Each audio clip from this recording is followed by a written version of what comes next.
농촌 마을에 혼자 사는 80대 노인이 숨진 채 발견됐습니다. 경찰은 사건을 일반적인 자연사로 처리했고 유족들은 장례를 치릅니다. 그런데 숨진 노인은 자연사가 아니었습니다. 실제로는 이곳에 사는 남성이 노인을 살해했던 건데요. 경찰은 살해 장면이 담긴 CCTV 영상을 확보하고도 이를 보지도 않은 채 자연사로 판단했습니다. 경찰의 부실 수사로 인해 한 사람의 억울한 죽음이 영원히 묻힐 뻔한 겁니다. 심지어 사체의 검안서조차 허위로 작성했다는 의혹까지 제기됐습니다. 뉴스 따라잡기에서 사건을 따라가 봤습니다.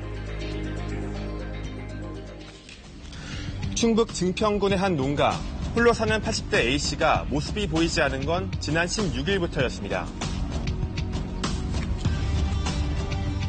우리가 일주일에 3번씩 가는데 그런데 16일날 가는 날이잖아요, 월요일날. 가니까는 대문이 닫혔어. 문 따나 해도 모르더라. 아무 소식이 없어서 그 옆집에 가서 어째 저기 할머니는 안 계시네. 대문이 닫혔네. 그러니까 그 자손들이 일주일마다 오는데 모시고 갔나? 그러고는 말지.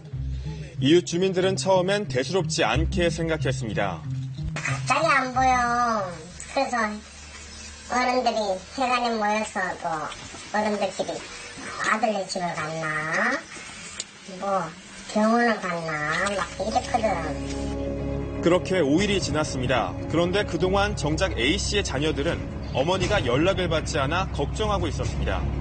결국 집으로 찾아온 아들. 그런데 집에 들어가 보니 A씨는 이미 오래전에 힘이 끊긴 상태였습니다. 딸이 이제 엄마한테 전화를 안 받아가지고 동생한테 또 엄마가 전화 안 받는다고 그래서 그래 와봤는가 봐. 천식 등 지병을 앓고 있던 80대 할머니의 죽음. 현장에 온 경찰은 자연사로 결론 내립니다. 그래, 나이, 이제, 가서 연세 있지. 혈압도 약간 그렇게 한시는데 너무 급하다 싶으니까, 그냥 누웠다가 아마 자연사하셨다고 하나? 근데 그렇게 생각했는데, 전주쪽에서도 그런 식으로 이렇게 말을 돌리는 것 같다고 얘기 듣고. 슬픔에 빠진 가족들은 할머니의 장례를 치렀습니다. 그리고 장례 뒤, 가족들은 할머니가 돌아가신 정확한 날짜를 알아보기 위해 집안에 설치한 CCTV 영상을 확인했습니다. 혼자 사는 어머니가 걱정돼 아들이 설치해놓은 CCTV였습니다. 깨농사도 해놓으면 없어지고 뭐 고추장 항아리도 없어지고 뭐 그래서 그걸 했다고 그러더라고. 장례 모시고 집에 와서 돌아가신 분 날짜가 어떻게 되나 프레시 많으니까 염려 못했어요. 촬영해갖고 해서 모시고 계산한 날짜를 확실히 하려고 촬영을 갔으니까 계산하면 나오잖아요. 그런데 CCTV를 확인한 가족들은 경악하고 맙니다. A씨가 마당 주변을 돌아다닙니다. 그런데 잠시 뒤 자전거를 타고 나타난 한 남성이 문 앞에서 한참을 서성거립니다. 문이 잠긴 걸 확인한 남성은 담을 넘어와 집 안으로 침입하더니 할머니와 실랑이를 벌이기 시작합니다. 반항하는 A씨를 번쩍 들어 폭행하는 남성.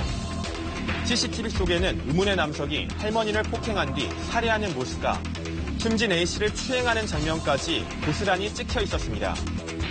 유가족은 즉시 경찰에 해당 영상을 신고했고 경찰은 CCTV 속 남성을 긴급 체포했습니다. 피의자는 이웃마을에 사는 50대 남성.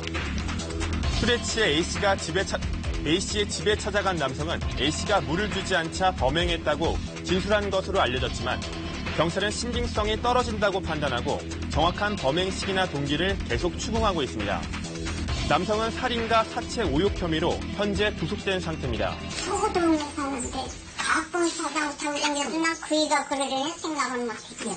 몇 번 이렇게 와갖고 막 쫓아내기도 오고 막 그런 것도만 막 할머니들이 그래요.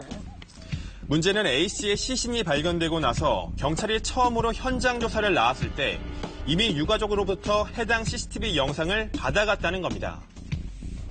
도망가기 전에 파일이 있으니까 CCTV가 있으니까 떼서 확인을 하면서 그걸 줬대요. 그런데 큰 관심이 없는 식으로 이렇게 들고 다니다가 아마 CCTV 넣었는 거 봐요.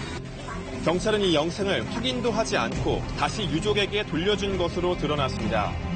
결정적인 증거를 손에 쥐고도 살인 사건을 단순 사망 사건으로 처리한 겁니다. 향후 지병이 있고 병사 소견으로 자체 검안서를 발부를 했기 때문에 혐의장이 없는 것으로 판단했습니다.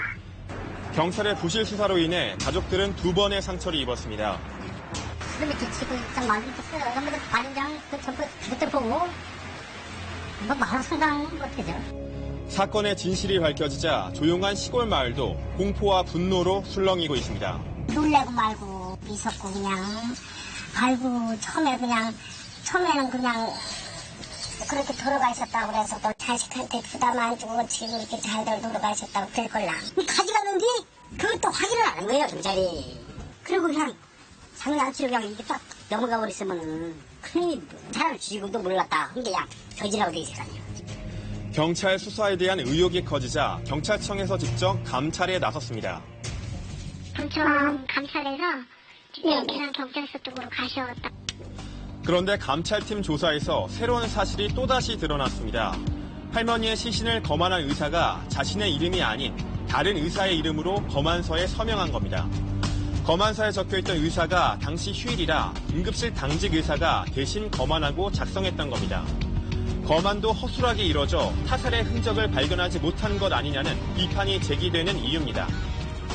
처음 단계에서의 꼼꼼한 증거 수집이 이루어지지 않으면 진실을 규명하는 데 아주 한계가 있다고 하는 점에서 초동 수사는 그야말로 수사의 가장 중요한 근간이다라고 얘기할 수 있습니다. 노인이기 때문에 병사일 가능성이 크다라고 한 지나친 편견에 사로잡힌 측면이 있고요. 적극적인 수사를 통해서 실체적 진실을 규명하기보다는 그냥 대강 처리하는 안이한 근무 태도도 숨겨진 요인이 아닌가 생각됩니다. A씨를 살해한 50대 남성은 청각 장애인으로 글도 쓰지 못하고 수화도 배우지 못해 경찰이 조사에 어려움을 겪고 있는 것으로 전해졌습니다. 경찰은 수사와 검안에 참여한 경찰과 병원 관계자들을 조사한 뒤 징계 여부 등을 결정할 예정입니다.